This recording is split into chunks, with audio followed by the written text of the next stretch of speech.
సత్యవర్ల మన్నాటి cooking YouTube ఛానల్కి స్వాగతం. మునక్కాయ నిల్వ పచ్చడిని తయారీ విధానం చూద్దాము.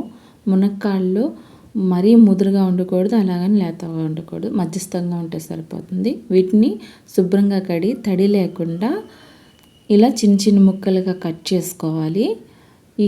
ఇవి మొత్తం 3 గ్లాసుల ముక్కలైతే అయ్యాయి. వీటికి పీచ్ అనేది తీయకుండానే ఇలాగ ముక్కలుగా కట్ చేసుకొని 15 నిమిషాలు ఎండలో ఆరబెట్టుకుంటే అందులో ఉన్న తేమ అంతా కొంచెం ఆరిపోతుంది. తేమగా ఉంటే పచ్చడి అయితే బూజు పట్టేసి పాడైపోతుంది. ఇలా 3 గ్లాసులు తీసుకున్న తర్వాత అందులోనే మనం కొలుచుకున్న ప్రకారంగా 1 గ్లాస్ కారం, పావు గ్లాసు ఉప్పు, 1 గ్లాసు ఆవాల పిండి, అలాగే ఉడకబెట్టిన చింతపండు పులుపు కోసం 1/2 గ్లాస్ పట్టింది. స్పూన్ ప్రకారం అయితే ఒక 2 స్పూన్లు అయితే సరిపోతుంది.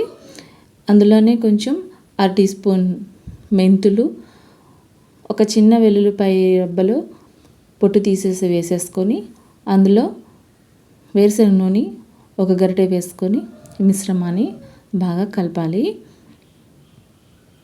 సత్యవర్ల మన్నాటి ఛానల్ని లైక్ చేయండి, షేర్ చేయండి, సబ్స్క్రైబ్ చేయండి, బెల్ ఐకాన్ కూడా క్లిక్ చేయండి. మేము ఏవైనా వంటలు చేస్తే అవి ముందుగా మీకు వస్తాయి. అలాగే 1 గరిటె నూనె అయితే సరిపోలేదు, ఇంకో గరిటె నూనె అయితే వేసుకున్నాము.